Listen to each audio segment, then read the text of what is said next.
right. Can you hear me?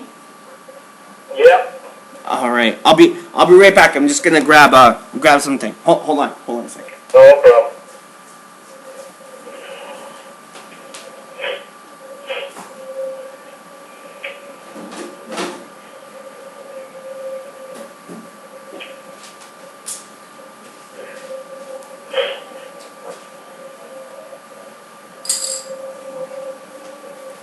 All right.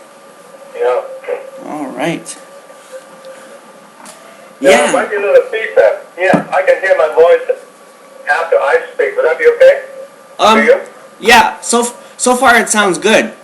Okay, but on my side, I hear anything I said feedback. Okay, so you hear it like an echo? Not echo, but it repeats. Yeah, echo. Yeah, echo right after what I said. Okay. I think that's just because it's on speakerphone.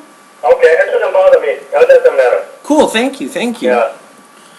Well, first of all, I'd like to tell you how Sylvester Stallone and I met. Okay. A lot of people want to hear that, okay? Yeah. Well, he came down from States to Vancouver and decided to film in Hull. Mm-hmm.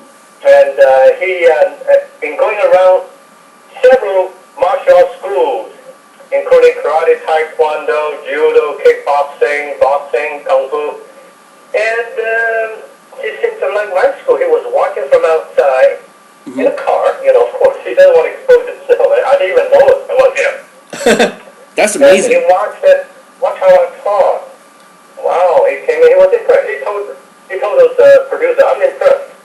You know, I want to go in. So he came in, and he said, I need 4 Vietnamese student of yours, about 5'2", 3, 4. You know, the Vietnamese people are, the gorilla are short, eh? Okay, and I have a lot of Vietnamese students and all kind of nationality because I could speak English. There are some martial arts masters in Chinatown, but they don't speak English. So, and anyway, I tell them to line up, and they select 4. Okay, 4. I think about 5'3", all same height, same size. And then the next day, someone called me and said that we need an officer. This officer has to be taller. So I was 5'8" or 9, we shoot 9, you know, and with an awesome face, which I am. And you know, when I teach, you know, those students say, before you arrive, we were fooling around, doing punching bag weights and talking, sit up, push up, running, everything. As soon as we see your car pass by, we stop. This was telling me back after 30 years later. Yeah. I just met my student recently. He recognized me. I didn't recognize him because I didn't change. But a student from a teenager grew up, they totally changed. Yeah. And he brought his wife and children, called me grandmaster. He said, this is my master. When he comes in, we were silent. When he was looking at me, now listen, this is what he said exactly, word by word. I cannot say something more or less. With P in the pen. This is what he said. His name is King Chang. Okay? Okay. He's like a graphic design guy. He said, when you look at me, I pee in my pen. He said this in front of everybody, about 6, 7 people. Okay? So that's how awesome I was. Anyway, and he said,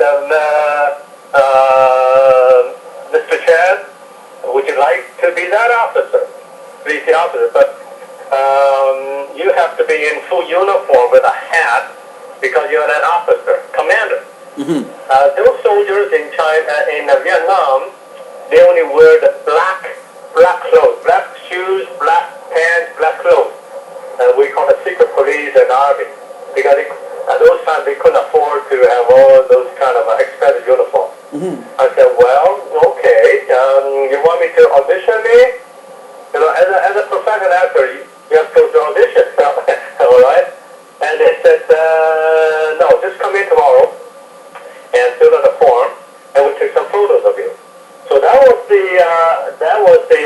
movie I play as the lead commander without audition. Oh. That was different now. And later on I realized why. Because First Blood signed a contract with a producer and the director.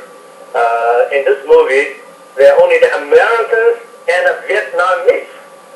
Okay. Alright? And there's no Chinese. I look like Vietnamese. And because Chinese and Vietnamese look very close, but physically I'm not a Vietnamese. So in the contract is trying to get by that, you know what I mean? So anyway, that was how I met him. And then one day, we filmed in the old BC Hydro warehouse on Broadway and First. Okay. Now people, if they were older, they know that place. It's a huge, big BC Hydro. They used to store those kind of bus, buses. Yeah. Okay, they have about they sort of park their buses about 50 to 80 or 100 of them inside a huge building. The building is about 30 feet tall. Wow. About 200 wide, 300 long, kind of huge big warehouse. And they filmed most of the indoor scene in that place, including the tunnel that Rambo using a torch. Yeah. And he went Really? into the tunnel, and there was a lot of rats in it. Oh yeah. Right? Yeah. I saw them build it, and that was the very place. Wow, that's amazing. Yeah, and they also used the army truck inside. The Stallone was sitting on the truck.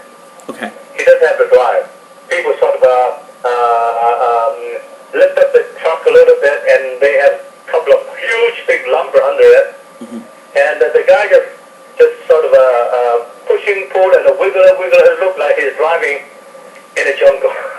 That's amazing. Everything was so fake to us, but it was so real to the audience. Yeah, because you look at that now, and you think, wow, I thought that was real. I thought that was actually Sly driving. Absolutely. Yeah. Oh yeah, or else you would not buy the ticket. Yeah, but there are a lot of fake stuff, I tell you. And recently I was a pilot in Arrow. Yeah. There's an episode, they call it, what is it, D.E. Island. Okay. No, the City of Heroes, okay, of Arrow. There are many episodes. I'm on the 8th episode. I was Chinese pilot. That's something I gotta get into, because I remember I was a big fan of Smallville. I watched all 10 years. Smallville? Yeah, it was the show right before Arrow. It was the one that Yeah, Yeah. That was a new one, yeah. Yeah. Okay, now, what they did is I was sitting in a plane with my everything just like real, and the lead actor sitting right next to me. Okay? And then when they call action, there's a big fan. And they have some white, those kind of smoke. Yeah. Or gas, what you call it. And there was a big fan. You can hear the sound just like aeroplane. Just like aeroplane. Okay? And then, both sides of the wing, that's a small plane, okay? We call it private jet, okay? This was filmed in Abbotsford Airport, small airport. So the guy was pulling down, the other side, they're pulling up and down. And I was sitting there like real, but the motor didn't start. Yeah.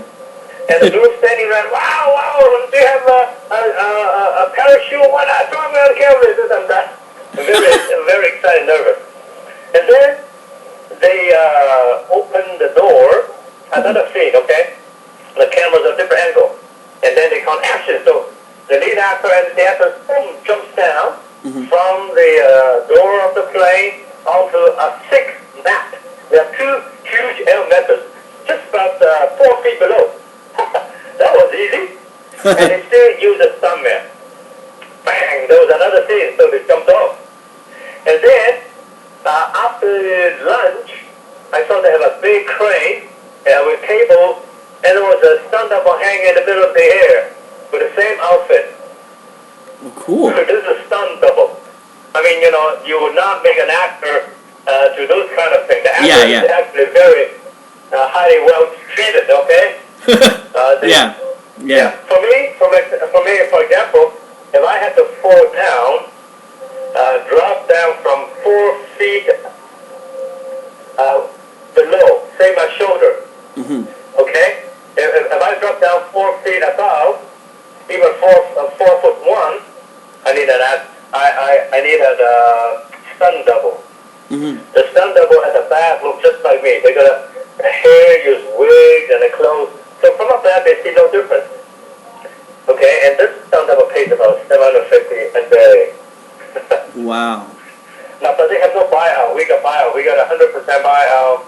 108, 110, 125, 150%.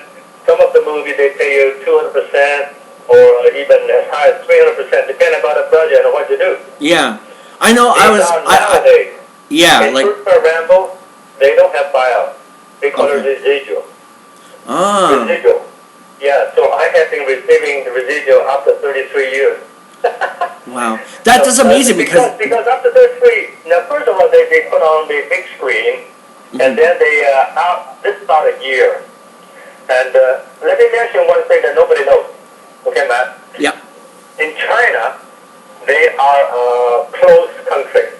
Okay. They never allow any foreign film to come in. But First Blood was the very first Hollywood movie that they allowed to get into China. That's why Chinese people all know Rambo. They call it Lambao. In Chinese, Lambao is Rambo. Wow. That was the first one. Yeah. Amazing. It is amazing. It still holds up today. And then after that, and there were many other film goes in, but they have to censor a lot of things. Yeah. No total nudity, no politics, like China, free to bear, those kind of things. And they found you, So that was one. And what else? Okay, let me continue.